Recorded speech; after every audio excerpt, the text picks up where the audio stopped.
tentunya masih bersama dengan kami dalam Berita Lampung. Bagi Anda yang baru saja bergabung, kami akan menyajikan kembali berita pilihan pagi hari ini.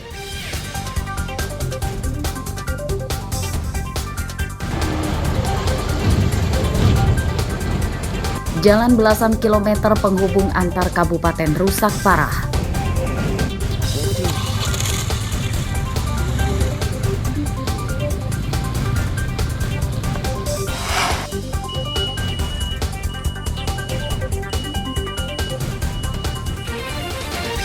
Mantan kasat narkoba yang jadi kurir narkoba dituntut hukuman mati.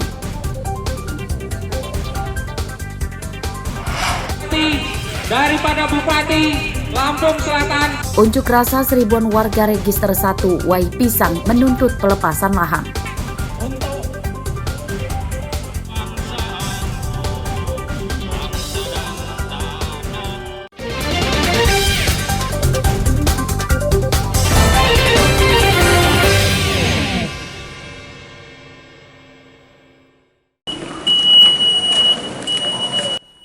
Mantan kasat narkoba Polres Lampung Selatan Andri Gustami dituntut hukuman mati oleh jaksa penuntut umum dalam sidang di Pengadilan Negeri Tanjung Karang, Bandar Lampung, Kamis siang.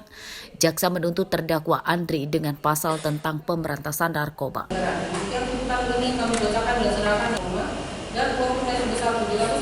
Menurut jaksa, hal yang memberatkan hukuman terdakwa karena terdakwa merupakan anggota Polri yang menyalahgunakan jabatannya serta tidak mendukung program pemerintah dalam pemberantasan narkoba.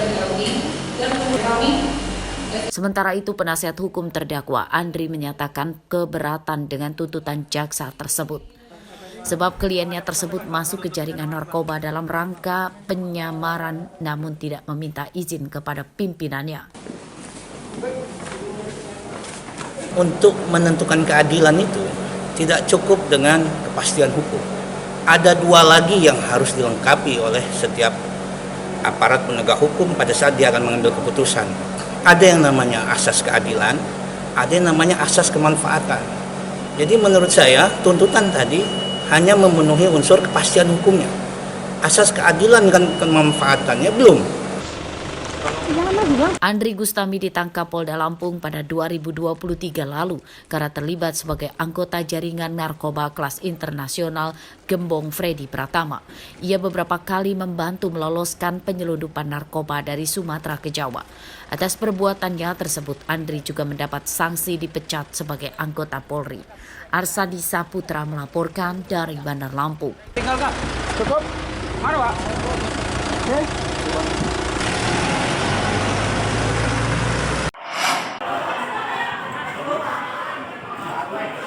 Masalah ijazah yang ditahan pihak sekolah kembali terjadi.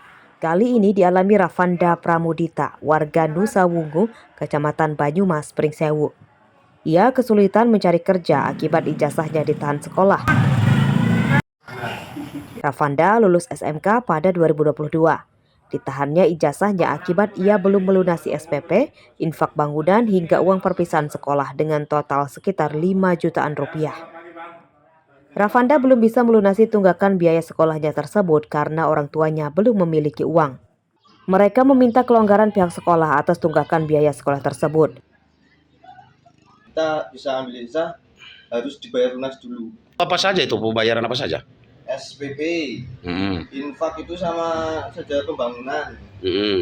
Terus kalau di sekolah kelas 3 itu ada les, ada perpisahan, itu yang belum saya lunasi. Kendala kita tidak memiliki ijazah. Susah mencari pekerjaan. Mau melamar kerja, cuma ijazahnya belum ada.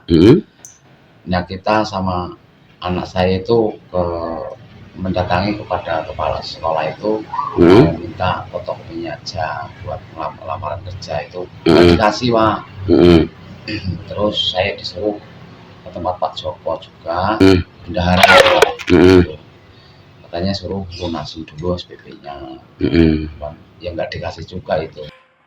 Menurut informasi dari beberapa sumber, terdapat sekitar 90 ijazah siswa SMK ini yang ditahan pihak sekolah dengan masalah yang sama. Saat didatangi, pihak sekolah belum mau berkomentar terkait masalah ini. Asep Saifullah melaporkan dari Pringsewu.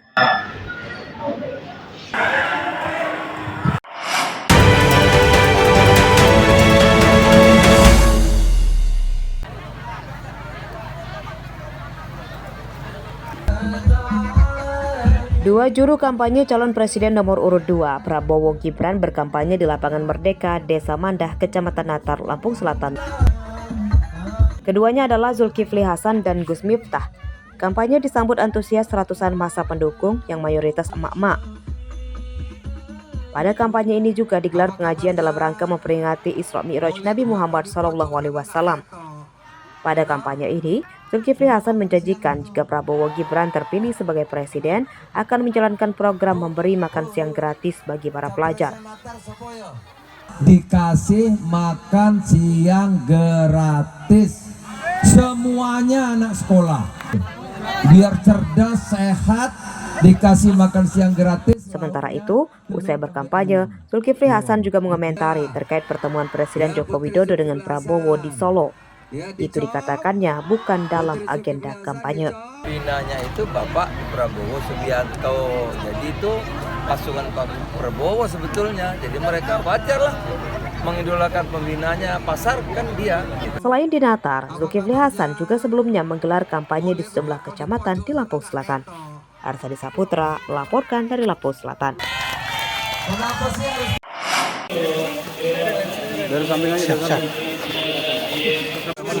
Calon Wakil Presiden nomor urut 3 Mahfud MD menggelar kampanye terbuka di lapangan Stadion Sukung, Kota Bumi, Lampung Utara. Kampanye Mahfud didampingi juru kampanyenya Yeni Wahid dan Edward Syah Pernong. Kampanye disambut ribuan massa pendukung.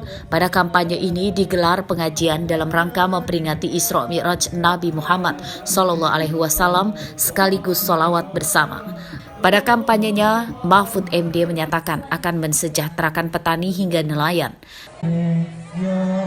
Tujuan setiap kepemimpinan itu adalah membangun kesejahteraan bagi rakyatnya. Petani harus dibuat lagi bangga untuk bertani. Nelayan harus menjadi bangga menjadi nelayan. Petani semakin sedikit karena petani tidak bangga menjadi petani. Padahal kita ini adalah negara agraris. Selain di Lampung Utara, sebelumnya Mahfud MD juga menggelar kampanye di Lampung Timur dan Lampung Tengah. Pada kampanye di Lampung Tengah, Mahfud MD juga mengumumkan pengunduran dirinya sebagai Menko Polhukam. Ardio Haba melaporkan dari Lampung Utara.